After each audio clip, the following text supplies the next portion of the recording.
created this engine, specifically for Battlefield 3 originally, and then, we came to the conclusion that other people actually have use for this, and I think it's pretty amazing that, you guys are making a racing game out of our engine. It is, definitely, because, without the engine, we wouldn't have been able to deliver our concept and using the key technologies that the engine provides. Battlefield 3 is the true successor to Battlefield 2, we needed to make everything bigger and better, basically. So we needed to develop new technology for doing that. So one of those things is streaming the content into the maps. With that, we can build the biggest map we've ever done before. And I think that's something that you also benefit a lot from, right? Definitely. For Need for Speed, the concept that we went with, the coast-to-coast race, really couldn't have been built without scale. In order to pull off what we need to do, we basically doubled the length of our tracks. We quadrupled the number of textures, 4 times the number of objects. So the scale for us just wasn't achievable on our old engine. And it's the terrain system that you guys developed, obviously, that allows us to basically have our vistas that we have. When you drive down the highways, you can see for miles out in the desert, you can see for miles out in the mountains, and it really sells that sense of journey. The destruction enables us now to do things that no one else is able to do, really. Like, just seeing other players from playing other shooters coming into Battlefield, where, when I play Battlefield now, it's natural for me to just go through the walls. So if I'm driving a tank and there's someone hiding behind the wall or a sniper somewhere far away, I just take out the whole building or, the wall that he's hiding behind.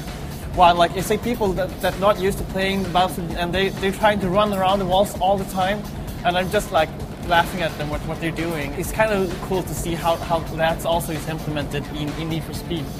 Yeah, for sure. In Need for Speed, it basically allowed us to create the epic journey we wanted to create for Jack as he's on this coast-to-coast race. Car racing has often been a very sterile environment, doing laps around a circuit.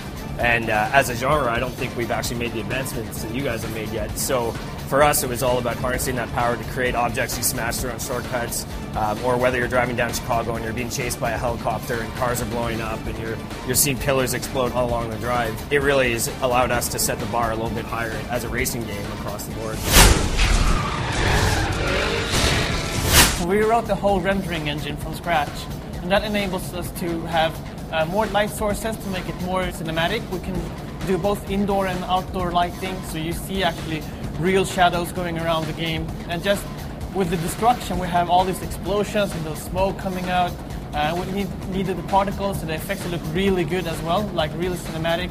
And obviously, Frostbite rendering was very key for us in Need for Speed to be able to sell the epic nature of the journey from the West Coast to the East Coast. So, you have the beautiful vistas of Yosemite, you have the dust storms that you go through, you have the mountain passes and the billowing clouds of fog and snow, and that grand scale actually boils down to some of the smaller pieces that I think the players will pick up on, which is, the tire spray going through a thunderstorm in the plains and picking up the lighting off that.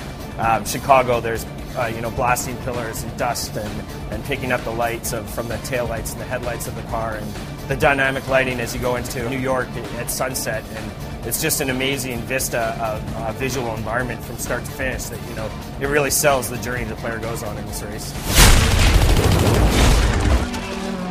When developing Frostbite 2, we needed to push the level of immersion of the game. One of the key elements for immersion is obviously sound. Everything has to be done dynamically, and that's what our engine actually does with the audio. So you can actually distinguish what gun the sound comes from, what distance, what direction it's coming from. Building from the bigger beats of the journey, whether it be a thunderstorm or an avalanche, down to, the little rock pebble sounds as you drive over a shortcut, or the whine of the engine as you shift gears. What it's allowed us to do is basically build more and more layers of sound. That the inputs are coming from the right places, and that as you pass by a given sound or explosion or hear something in the distance, that it feels right and it feels balanced, and you get the perception and that everything's working as a package.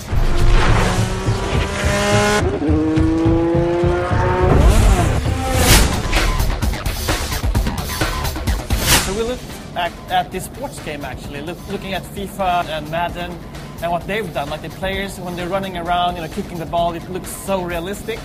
And imagine that we took that animation system and brought that into a shooter game. So when the soldiers are running around, gunning each other, It looks so fluid, so realistic. And then for us, we start the game and it's a very tense, cinematic moment, and Frostbite basically has allowed us to create that very human aspect, which was one of our key tenets for the game, and really bring the emotion out in Jack as he opens the game up.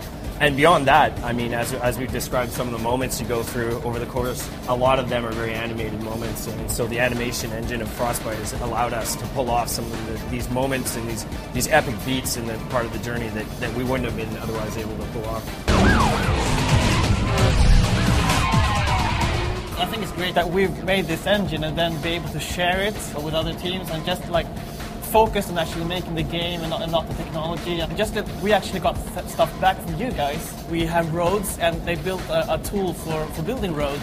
We actually could bring that tool back to Battlefield so we could build roads faster, for example. I think that's pretty cool. And then for us, we knew the game we wanted to make. We looked at a number of different options, and Frostbite 2 was the one that allowed us to develop the concept and build the game that we wanted to do. What we've delivered this year, we're very proud of, but we see even greater things in the future.